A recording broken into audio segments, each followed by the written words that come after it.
Սուրբ Հովհան Ոսկեբերան Բարկության մասին Եթե մեկը վիրավորանք է կրում որևէ մեկից, թող հավետ չբարկանա, իսկ ավելի լավ է, որ չբարկանա նույնիսկ ժամանակավորապես, քանզի առաքյալը մեզ չի թույլատրում բարկությունը շարունակել մեկ օրից ավելի։ Արեգակը ասում է նա, թող ձեր բարկության վրա մայր չմտնի, և արդարացիորեն, քանզի պետք է ցանկանալ, որ նույնիսկ այդքան կարճ ժամանակում տհաճ ոչինչ չպատահի։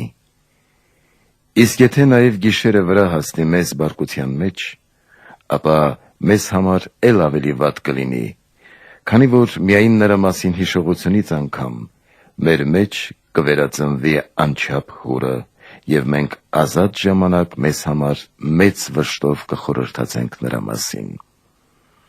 Ուստի նախքան վրա կհասնի գիշերվա անդորժը ի կործանում են մեզ, և նախքան մենք մեր մեջ կվառենք սաստիկ հուրը, առաքյալը հրամայում է կանխել և չեզոքացնել վտանգը։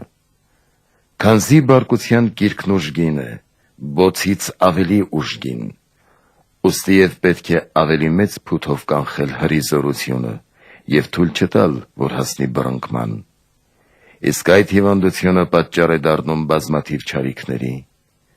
Այն կործանում է ամբողջ տներ, խզում է հին բարեկամությունը, կարճ ժամանակում և արագորեն հանգեցնում է հույժ անմխիթար պատահարների։ Ասված է. քանզի նրա բարկության ընթացքը նրա կործանումն է։ Ուրեմն այդ գազանին չթողնենք առանց սանձման, այլ ամեն կողմից նրա վրա ամուր սանձ դնենք հանդերձյալ դատաստանի երկյուղը։ Եթե քեզ վիրավորի ընկերդ կամ դառնացնի մերձավորներից հետ որևէ մեկը, այդժամ խորհիր Աստծո դեմ քո մեղանչումների մասին և այն մասին, որ նրանց հանդեպ քո հեզությամբ դու քեզ համար ավելի կմեղմացնես հանդերձյալ դատաստանը։ Ասված է. ներեցեք և կներվի ձեզ, և բարկությունն իսկույն կփախչի քեզանից։ Ընդ որում ուշադրություն դարձրու նաև այն հանգամանքին, թե երբ է, որ դու բարկության մեջ ընկնելով զսպել ես քեզ, և երբ է, որ անձնատուր ես եղել կրքին, համեմատիր առաջին և երկրորդ ժամանակը և դրանից նկատելիորեն կողվես։ Ասա խնդրեմ, երբ ես դու քեզ գովում, այն ժամանակ, երբ հաղթվել ես բարկությունից, թե այն ժամանակ, երբ հաղթել ես։ Չէ՞ որ հատկապես այն ժամանակ, երբ մենք հաղթված ենք և առավել մեղադրում ենք մեզ ու ամաչում, նույնիսկ եթե ոչ ոք մեզ չի հանդիմանում և զղջում ենք մեր խոսքերի ու գործերի համար, իսկ երբ հաղթահարում ենք բարկությունը, չենք ցնծում արդյոք այդ ժամանակ և չենք գովվում որպես հաղթողներ։ Քանզի բարկությանը հաղթելը այն չէ, որ վիրավորանքին նույնով հատուցենք, դա հաղթանակ չէ, այլ կատարյալ պարտություն, այլ այն, որ հեզությամբ տանենք անարգանքն ու ծաղրը, ոչ թե գործել չարիքը, այլ համբերել դրան, ահա իսկական առավելությունը։ Ուրեմն բարկության մեջ մի ասա, ահա ես կելն եմ, ահա ես կհարձակվեմ նրա վրա։ Նաև մի դիմադրիր նրանց, ովքեր քեզ հորդորում են սանձել բարկությունը, մի ասա նրանց, չեմ հանդուրժի, որ այսինչը ծաղրի ինձ։ Բայց նա երբեք էլ չի ծաղրում քեզ, թերևս երբ դու ինքդ նրա դեմ ելնես, իսկ եթե նա նույնիսկ այդ դեպքում ծաղրի քեզ, ապա թերևս միայն անմտության մեջ անի այդ։ Ուրեմն դու հաղթելով փառք մի փնտրիր անմիտներից, այլ քեզ համար բավական համարիր փառքը խելացի մարդկանցից։ Բայց ինչու եմ քեզ մատնացույց անում մարդկանցից կազմված փոքր ու չնչին տեսարանը։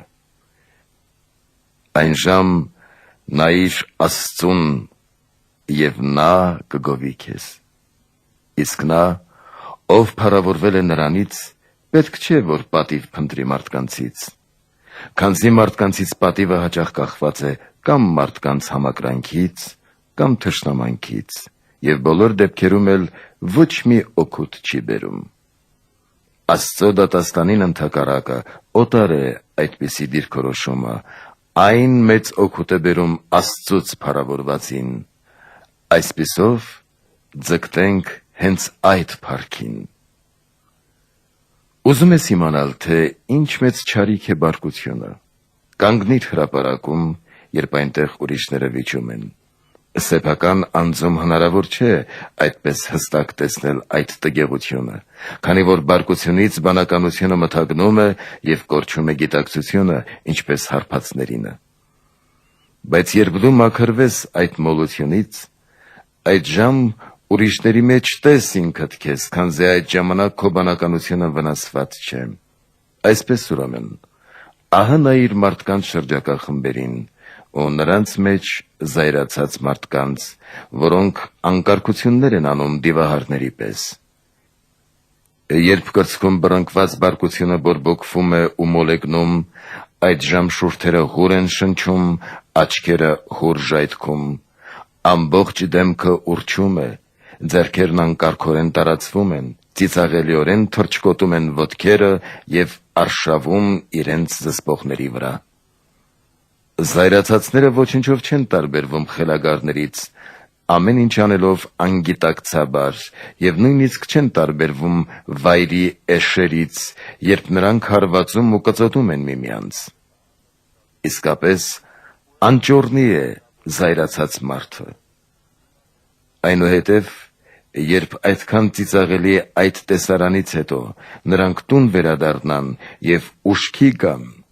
ապա ավելի մեծ տրտմություն ու վախ կունենան պատկերացնելով, թե ով է ներկա եղել նրանց վեճին։ Քանզի ինչպես անմիտներ, նախկինում չնկատելով ներկաներին, հետո երբ գիտակցության են գալիս, խորում են, թե իրենց դիտողները բարեկամներ էին, թե թշնամիներ ու հակառակորդներ։ Քանզի նրանք հավասարապես վախենում են առաջիններից եւ երկրորդներից։ Առաջիններից, որովհետև նրանք կհանդիմանեն իրենց եւ կավելացնեն ամոթը, իսկ երկրորդներից, որովհետև նրանք կուրախանան իրենց խայտարակվելու համար։ Իսկ եթե այնպես է պատահել, որ նրանք նաեւ վնասվածքներ են պատճառել միմյանց, այդ դեպքում վախն ավելի մեծ է լինում, որ վնասվածք ստացածի հետ ավելի վատ որևէ բան չպատահի, որ օրինակ վերքերի հիվանդությունը մահվան չհասցնի նրան,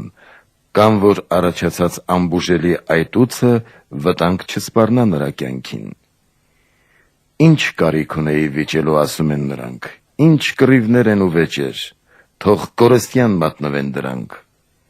Եվ ահա նրանք նզովում են բոլոր այն պատահական հանգամանքները, որոնք վեճի առիթ հանդիսացան, իսկ նրանցից ամենաանմիտները կատարվածի համար մեղադրում են թե չար դևերին, թե չար ժամանակը։ Սակայն դա չար ժամանակից չի լինում, քանի որ ոչ մի չար ժամանակ էլ չկա,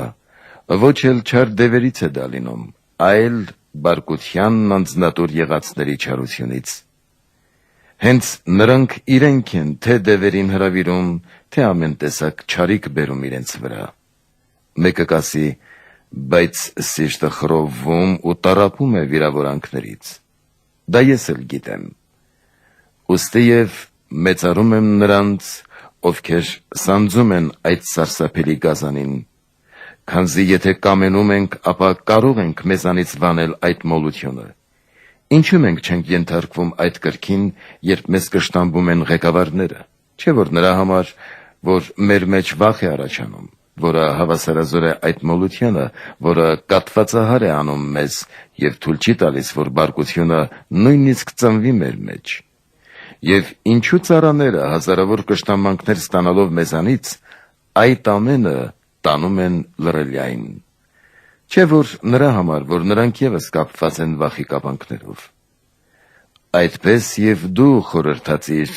Աստծո երկյուղի մասին, այն մասին, որ Աստված ինքն է այդ ժամ անարգում քեզ, հրամայելով քեզ լռել եւ դու հեզությամբ կտանես ամեն ինչ։ Քեզ վրա հարձակվողին ասա, ես ինչ կարող եմ անել քեզ, ուրիշ մեկն է զսպում իմ ձեռքն ու իմ լեզուն, եւ այդ միտքը թե քեզ, թե նրան կմղի ողջամտության։ Երբեմն մարդկանց պատճառով մենք համբերում ենք նույնիսկ անտանելի անարգանքների եւ մեզ վիրավորողներին ասում ենք. ոչ թե դու, այլ այսինչն է վիրավորել ինձ։ Միթե նույնիսկ այդքան երկյուղ չենք ունենա առ Աստված, եւ ինչ արդարացում կունենանք մենք։ Ուրեմն ասենք մեր հոգուն. արդ այժմ Աստված է անարգում մեզ, Աստված, որ զսպում է մեր ձեռքերը։ Ուրեմն չբարկանանք, եւ թող Աստված մարդկանցից նվազ պատվարժան չլինի մեզ համար։ Դուք սարսափում եք այդ խոսքերից, բայց ես կամենում եմ, որ դուք երկյուղեք ոչ միայն խոսքերից, այլև գործերից։ Քանզի Աստված մեզ պատվիրել է համբերել ոչ միայն, երբ մեզ վիրավորում են, այլև պատրաստ լինել տանելու նաև դրանից ավելի ծանր բաներ։ Իսկ մենք ընդհակառակը այնպիսի եռանդով ենք դիմադրում, որ ոչ միայն պատրաստ չենք լինում չարչարվելու, այլև ջանում ենք լուծել մեր վրեժը եւ հաճախ նույնիսկ առաջինն ենք անիրավ ձեռքեր բարձրացնում, մեզ նվաստացած ենք համարում, եթե նույնը չհատուցենք։ Տարօրինակ է, որ մենք մեզ հաղթող ենք համարում այն դեպքում, երբ խիստ ծանր պարտություն ենք կրել եւ տապալվել գետնին, սատանայից անհամար հարվածներ ստանալով կարծում ենք, թե մենք նրան հաղթահարում ենք։ Ուրեմն խնդրում եմ ձեզ, ճանաչենք հաղթության այդ տեսակը եւ այդ կերպով հաղթություն տանենք։ Քանզի չարչարվել նշանակում է պսակ ստանալ։ Եթե մենք ուզում ենք փառավորվել Աստծուց, պահենք ոչ թե աշխարհիկ սխրանքների սովորույթները, այլ հոգևոր սխրանքների համար Աստծուց տրված օրենքը, երկայնամտությամբ տանենք ամեն ինչ։ Այդ կերպ մենք կհաղթենք թե մեզ հետ վիճողներին, թե ամեն ինչի, որ կա այս աշխարհում, եւ կստանանք ուխտյալ բարիքները շնորհով եւ մարդասիրությամբ մեր Տեր Հիսուս Քրիստոսի, որով եւ որի հետ Խորը Սուրբ Հոգու հետ փառք, իշխանություն, պատիվ, այժմ եւ միշտ եւ հավիտյանս հավիտենից։ Ամեն։